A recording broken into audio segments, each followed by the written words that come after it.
दोस्तों, स्वागत है आपका हमारे यूट्यूब चैनल फिल्मी खिस्से में। आज हम लाए हैं आपके लिए एक अनोखा फिल्मी किस्सा, जो कि है एक फिल्म की कहानी,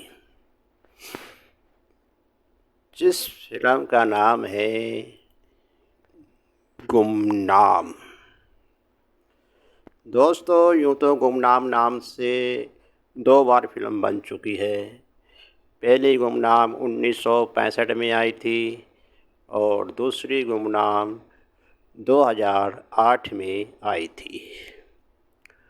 दोस्तों, 2008 की गुमनाम फिल्म के कास्ट थे दीनो मौर्या, महिमा चौधरी, सुमन रंगनाथन, गोविंद नेमेदियो, मदन जैन, रज्जाक खान, राखी सावंत और इरफान खान, अरुण बाली, बॉब क्रिस्टो और हिमानंद अरविंद वादिया। फिल्म के डायरेक्टर थे नीरज पाठक और फिल्म के प्रोड्यूसर थे सुबीर मुखर्जी। म्यूजिक दिया था नदीम सरवन जी ने। दोस्तों, हमारी आज की फिल्म की जो कहानी है वो है सन 1965 में हुई प्रदर्शित गुमनाम से। इस फिल्म के मुख्य कलाकार थे मनोज कुमार, नंदा, प्राण, धूमल, महबूब और हेलन, मदनपुरी, तरुण बोस, मनमोहन, लक्ष्मी, छाया, हीरालाल, नैना। फिल्म के डायरेक्टर थे राजा नवाथे और फिल्म के प्रोड्यूसर थे NNCP। फिल्म में म्यूजिक दिया था शंकर जयकिशन जी ने और फिल्म के गायक थे आशा भोसले, लता मंगेशकर, महमूद, मोहम्मद रफ़ी, उषा मंगेशकर। दोस्तों, इस फिल्म के जो गाने थे वो इस प्रकार थे। पहला गाना था जाने चमन शोला बदन पहलू में आ जाओ, जो कि मोहम्मद रफ़ी और शारदा जी ने गाया था। दूसरा गाना है जान पहचान हो जीना आसान हो, मोहम्मद रफ़ी साहब ने गाया था। और तीसरा है हम काले हैं तो क्या हुआ दिल वाले हैं, ये मोहम्मद रफ़ी और महमूद ने गाया था। इसके बाद चौथा गाना इस दुनिया में जीना हो तो सुन लो मेरी बात, लता मंगेशकर जी ने गाया था। उसके बाद पांचवा गाना जो कि टाइटल सॉन्ग था फिल्म का, गुमनाम है कोई बदनाम है कोई। उसके बाद है दोस्तों छठा गाना आएगा कौन यहाँ किसको हमेशा देता है दिल, जो कि शारदा जी ने गाया था। और उसके बाद सातवां गाना एक लड़की है जिसने जीना मुश्किल कर दिया, जो कि मोहम्मद रफ़ी साहब ने गाया था। उसके बाद आठवां गाना था पी के हम तुम जो चले आए हैं, आशा भोसले और उषा मंगेशकर जी ने गाया था। दोस्तों, यूँ तो इस फिल्म के सारे गाने लगभग हिट ही हुए थे। तो पैसे दोस्तों, अब इस फिल्म की कहानी जो कि शुरू होती है, खन्ना हीरालाल एक अमीर आदमी है, अपने प्रतिद्वंदी सेठ सोहनलाल की हत्या के लिए एक हत्यारे को काम पर लगाता है। इसके बाद खन्ना सेठ सोहनलाल की भतीजी आशा नंदा को फ़ोन पर उसकी मौत की खबर देता है। जैसे ही आशा चिल्लाती है, एक घुसपैठिया प्रवेश करता है और खन्ना को गोली मार देता है।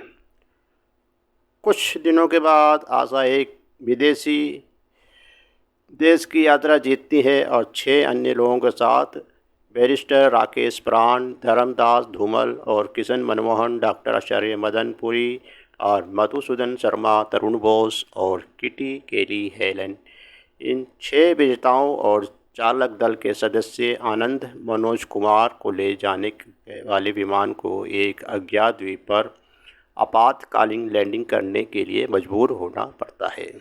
हालांकि जैसे ही आनंद और सभी यात्री विमान से उतरते हैं, वे उड़ान भरता है, जिससे सभी लोग फंसे रह जाते हैं।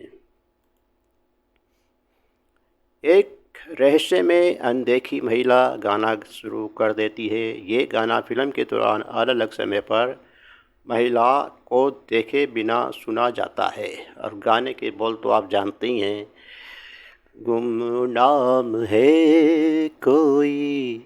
तभी समूह को नज़र एक हवेली पर पड़ती है। वह उसमें प्रवेश करता है। ऐसा प्रतीत होता है कि हवेली में एक बटलर महमूद को छोड़कर कोई भी व्यक्ति खाली नहीं है। धर्मदास को एक डायरी मिलती है जिससे पता चलता है कि वे सभी एक अपराध से जुड़े हुए हैं और वे सभी मारे जाएंगे। आनंद को पता चला कि डॉक्टर आचार्य अपने साथ जहर की एक बोतल लाए हैं और धर्मदास एक खंजर लाए हैं। बटलर की हरकतें घर में किसी अनजान व्यक्ति की मौजूदगी का संकेत देती है। आनंद आशा के साथ छेड़खानी करने लगता है, जबकि राकेश और किटी करीब आ जाते हैं। हर कोई हर किसी पर संदेह करता है। दोस्तों, आनंद और आशा को किशन की लाश मिली और हत्यारे ने एक पत्र छोड़ा जिसमें कहा गया कि किशन ने सेठ सोहनलाल की हत्या की है।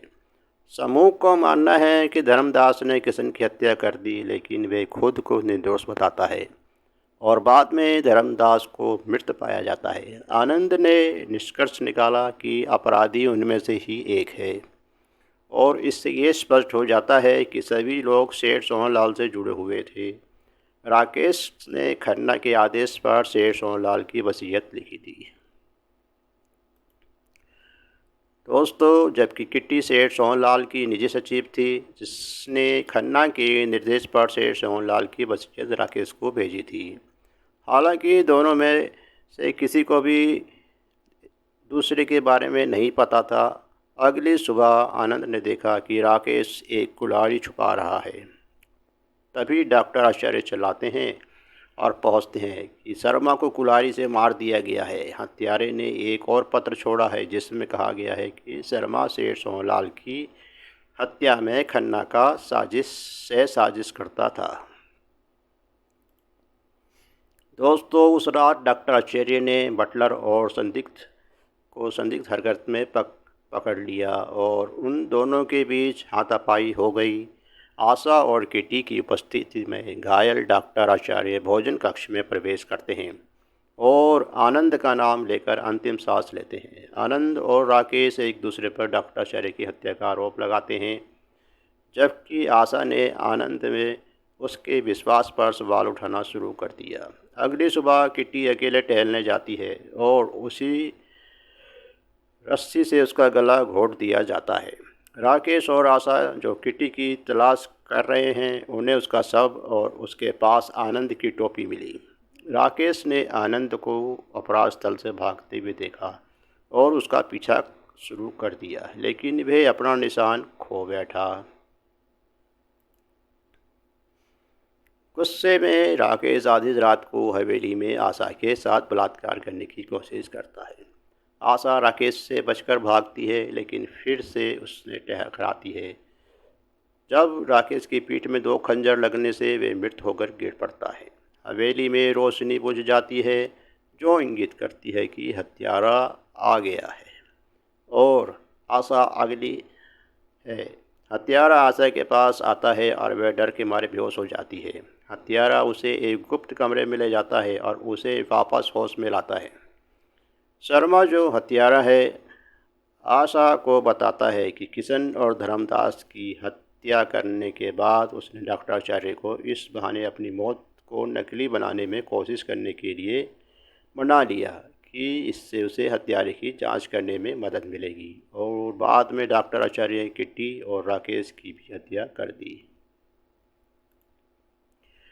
उसी समय आनंद घटनास्थल पर आता है और बताता है कि वे गुप्त पुलिस निरीक्षक है और शर्मा एक भागा हुआ अपराधी है जिसका असली नाम मदन लाल है। मदन लाल ने आनंद और आशा को बताया कि खन्ना और सेठ सोहनलाल तस्करी में उसके भागीदारी थे, लेकिन पुलिस द्वारा गिरफ्तार किए जाने के बाद उन्होंने उसे धोखा दे दिया और खन्ना ने उसके धन का हिस्सा हड़पने के लिए सेठ सोहनलाल को भी हत्या कर दी। लेकिन मदन लाल जेल से भाग गया और खन्ना की हत्या कर दी। फिर उसने ये सुनिश्चित किया कि उसका लक्ष्य लकी ड्रा में जीत जाए और खन्ना के शेष 5 सहायकों की भी हत्या करने के लिए यात्रा करने का फैसला किया। दोस्तों, फिर मदन लाल आनंद और आशा को बांध देता है, लेकिन बटलर चुपके से आता है और आनंद को छुड़ा लेता है, जो मदन लाल पर हमला करता है क्योंकि वह आशा को एकमात्र गोली मारने वाला होता है। हाथापाई में मदन लाल हवेली से भाग जाता है और समुद्र के किनारे की ओर भागता है, लेकिन पुलिसकर्मियों से भरा एक हवाई जहाज आता है और मदन लाल को उसके अपराधों के लिए गिरफ्तार कर लिया जाता है। यह भी पता चलता है कि अशुभ गीत गाने वाली भूत महिला बटलर की मानसिक रूप से बीमार बहन है। फिल्म का अंत आनंद, आशा, बटलर और उसकी बहन की हवाई जहाज़ पर दुर्भाग्यपूर्ण द्वीप छोड़ने के साथ होता है। दोस्तों, इसी के साथ हमारा ये फ़िल्मी किस्सा कहानी आज समाप्त होता है। आपको ये फ़िल्मी किस्सा कहानी कैसा लगा? कृपया हमारे चैनल को सब्सक्राइब करें, शेयर करें, लाइक करें। जय हिंद, जय भारत, वंदे मातरम।